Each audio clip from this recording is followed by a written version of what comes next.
Gérard Blier, bonjour. Bonjour Yann. 21 octobre 1805, c'est un coup de Trafalgar. C'est une expression d'ailleurs Tout qui à est fait. encore dans le langage français, Oui. encore utilisée aujourd'hui. Tout à fait. Vous allez nous expliquer quel est ce coup de Trafalgar? Trafalgar, dans la ligne, dans la série des défaites navales françaises, en particulier devant l'Angleterre, bien sûr, c'est un des plus gros désastres qui ait existé et qui a pesé lourdement sur le sort de la guerre en général et de l'empire de Napoléon Ier. Cette bataille de Trafalgar, donc, elle se déroule, vous l'avez dit, le 21 octobre 1805. Alors, cette bataille de Trafalgar, on l'appelle ainsi, pourquoi ? Bon, on connaît le problème des batailles navales, parce que les points de repère, ça manque dans l'océan. Bon, or, cette bataille navale, elle va se dérouler à l'ouest du détroit de Gibraltar, pas très loin des côtes de l'Andalousie, et là, il y a un cap qui n'est pas impressionnant du tout, c'est le cap Trafalgar. La bataille s'est déroulée naturellement en pleine mer, à 10-20 km de là, c'est pour cela qu'on l'appelle la bataille de Trafalgar. Alors, donc, on peut penser que quand Nelson, qui attendait avec impatience la sortie évidemment de Villeneuve, de la rade de Cadix, quand il voit enfin Villeneuve sortir, on peut penser qu'il a dû jubiler, il a dû dire enfin c'est la bataille et je vais pouvoir régler son compte à cet amiral qui me fuit depuis pas mal de temps. Alors, cette bataille, elle va opposer donc une flotte française, je dis bien une flotte française, ce n'est pas toute la marine française qui est là, c'est important pour la suite quand même. Alors une flotte française importante, la flotte de Villeneuve, renforcée par des bateaux espagnols, à la flotte anglaise. Cette flotte franco-espagnole, elle est française quand même au 3/5e. Elle est importante. Ça représente au départ 33 vaisseaux de ligne. Les vaisseaux de ligne, ce sont ceux qui sont équipés avec des rangées de canons pour anéantir la flotte adverse. 33 vaisseaux de ligne, bon. Mais ces vaisseaux de ligne ont un certain nombre de problèmes, ce qui fait que, d'après ce que l'on sait, juste avant la bataille, certains vaisseaux de ligne étaient incapables de se battre et ils ont été renvoyés à Cadix. Donc il y a seulement une trentaine de vaisseaux franco-espagnols.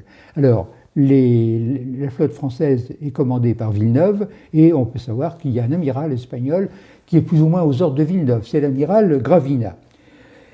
En face, la flotte de Nelson compte 27 navires. Par conséquent, c'est le même ordre de grandeur. Il y a près d'une trentaine de navires dans chaque camp. Mais c'est récurrent.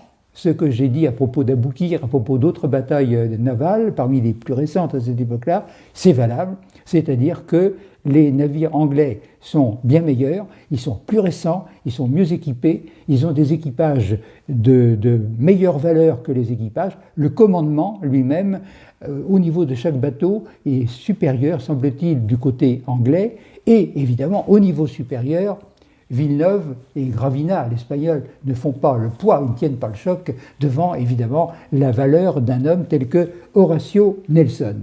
Bon, tout ça, c'est évidemment récurrent. Alors, on peut noter en plus que Villeneuve, qui est timoré, qui n'a pas des qualités de manœuvrier extraordinaires, en plus, il s'entend mal avec l'espagnol Gravina. Ce qui fait que le dispositif français, comme la bataille est inévitable, le dispositif franco-espagnol, c'est un dispositif défensif, c'est-à-dire les bateaux sont répartis sur une ligne de bateaux pour affronter les Anglais. Alors, il faut savoir en effet que jusque-là, les batailles navales se déroulaient ainsi, sans grande originalité, et depuis des siècles. C'est-à-dire que, à partir du moment où il y avait l'artillerie, c'est-à-dire que c'était presque un duel bien organisé. Les flottes étaient l'une en face de l'autre, elles se canonnaient, et les meilleurs, effectivement, démolissaient beaucoup plus de bateaux en face et gagnaient. Bon, c'était classique. Il n'y avait pas d'idée de manœuvre là-dedans. C'était comme cela que les batailles navales s'organisaient, et on en a parlé, dans le fond à Aboukir, c'est bien ça, il y avait la ligne française, mal placée, la ligne anglaise, on sait ce qui est arrivé. Alors donc, Villeneuve pense que ça va se passer comme ça, et il avait disposé ses bateaux sur une ligne. Mais les Anglais vont tricher. Je dis vont tricher, pourquoi? Parce que là, c'est un peu, même si le sujet ne s'y prête pas, c'est un peu une plaisanterie. Les Anglais vont faire en sorte que leur tactique soit à la fois bien sûr efficace et surtout qu'elle surprenne totalement les Français. Alors les Français en effet n'avaient pas l'habitude de ça, les Franco-Espagnols, c'est-à-dire que les Anglais, au lieu de se mettre à quelques centaines de mètres sur une ligne parallèle à la ligne franco-espagnole pour se canonner, non, ils vont à la perpendiculaire constituer deux colonnes de bateaux. Une colonne commandée par Nelson lui-même sur son Victory, et la seconde colonne est commandée par son adjoint, l'amiral Collingwood. Alors ces deux colonnes, les Français sont surpris parce que, c'est tout juste, je vous dis, s'ils n'accusent pas les Anglais de tricher, on ne se veut pas comme ça. Bon, les deux colonnes, vous voyez l'idée de manœuvre, les deux colonnes, elles sont à la perpendiculaire de la ligne, et elles vont, avec beaucoup de hardiesse et de fougue, se lancer, avec l'appui de l'artillerie, contre la ligne pour la casser. Oui, bon, par contre, je suis surpris quand même, parce que les navires en ligne, il n'y a que le premier qui peut canonner. Et bien voilà. Vous avez tout à fait raison, Ian. Et depuis cette bataille de Trafalgar, des spécialistes, je ne fais pas partie, se sont penchés là-dessus, et votre remarque est tout à fait justifiée. C'est-à-dire que les Anglais prenaient un très gros risque, le risque que vous venez de dire, parce qu'en effet, tant qu'ils n'étaient pas au contact de la flotte, ils ne pouvaient pas tirer. Les bateaux franco-anglais, les bateaux franco-espagnols pouvaient tirer sur ces deux colonnes qui arrivaient, mais les Anglais, eux, avant d'être au contact, ne pouvaient rien faire. Et c'était les bateaux de tête de Collingwood et de Nelson sur le Victory qui pouvaient prendre le feu de plusieurs bateaux de ceux qui étaient les plus proches dans la ligne. Et c'est ainsi d'ailleurs que Nelson a été tué. Hein. Bon. Alors, donc, il y avait un risque énorme. Alors, pourquoi Nelson a-t-il pris ce risque? Écoutez, c'est malheureux à dire, mais il faisait le pari de la médiocrité du commandement français. Il savait que comme... Ah oui, oui. Oh, c'est dur, ça. Mais oui, c'est dur. Non, mais on le sait. Nelson, je ne dis pas qu'il méprisait, mais il pensait qu'en attaquant ainsi, il allait complètement sidérer le commandement français, qui allait perdre les pédales, et il pensait gagner comme ça. Ce qui veut dire que si Nelson avait pensé que la flotte franco-espagnole était aussi forte à tout point de vue, techniquement, le moral, bon, il aurait peut-être utilisé une autre. Là, il a pris un très gros risque parce que c'était deux pointes qui s'avançaient contre un mur et les deux pointes pouvaient s'user, pouvaient être détruites. Et là, c'est le contraire qui va se passer. Les deux pointes vont transpercer le mur. Alors, en effet, le combat est féroce, mais les deux colonnes, qui sont à quelques centaines de mètres les unes des autres, eh bien, réussissent. Elles subissent des dégâts, c'est certain. Hein. Les bateaux de tête anglais ont les mâts qui sont détruits, etc. Mais ils sont plus forts que les Français et que les Espagnols. Et à deux endroits, ils pénètrent dans la ligne et ils cassent en trois la flotte franco-espagnole. À ce moment-là, vous devinez ce qui se passe.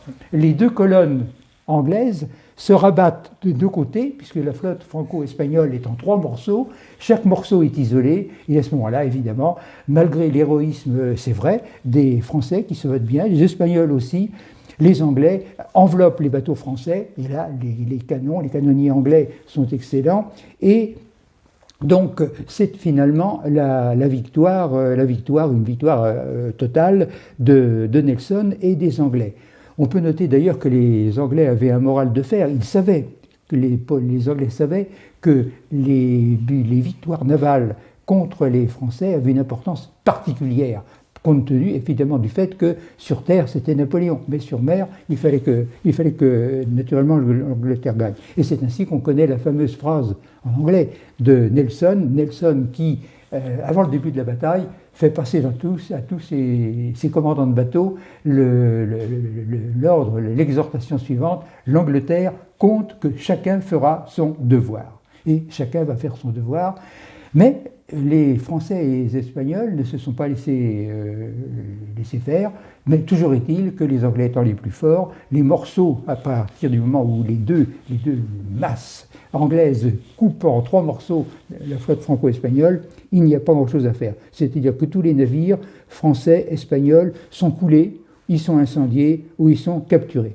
C'est un désastre total. Évidemment, ce qui atténue un peu l'ampleur de cette victoire, c'est que Nelson, qui était à la tête, qui était à l'avant du bateau qui était le plus exposé, il est touché mortellement, il n'est pas tué immédiatement, et il vit assez longtemps pour qu'on vienne lui dire que c'est une victoire totale. C'est une petite consolation. Alors, c'est évidemment une grande victoire anglaise. Bon, c'est ça qu'on appelle le coup de Trafalgar. Alors, le coup de Trafalgar, c'est une opération inattendue. Oui, voilà. Quand on dit un coup de Trafalgar, c'est une opération militaire hardie, bon, audacieuse, et qui réussit, et qui naturellement sidère absolument l'adversaire. Alors maintenant, coup de Trafalgar, on peut en parler, c'est une image, on peut en parler sur le plan politique. Hein. Un homme politique qui réussit une opération hardie, on va dire qu'il gagne grâce à un coup de Trafalgar.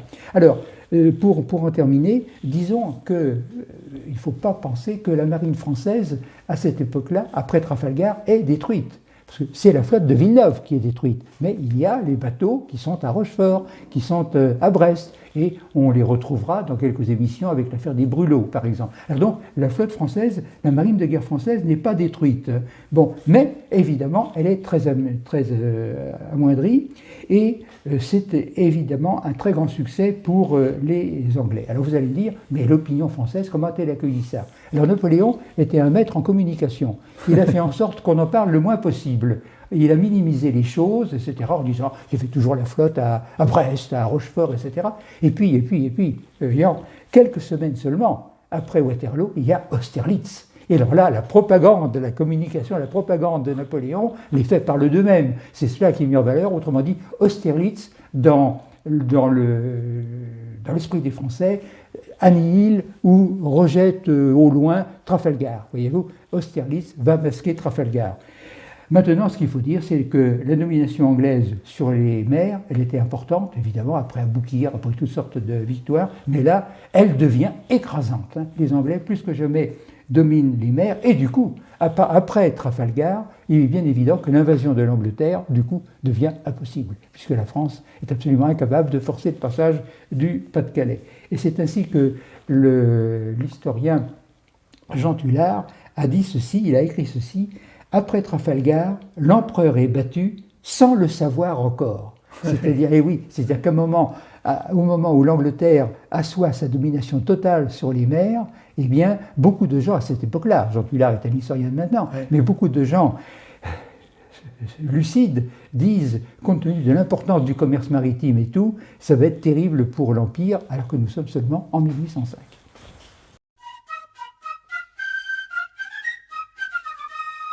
La rivalité franco-anglaise domine l'histoire de l'Europe occidentale depuis plus de 1000 ans sur terre comme sur mer, depuis Hastings jusqu'au Brexit.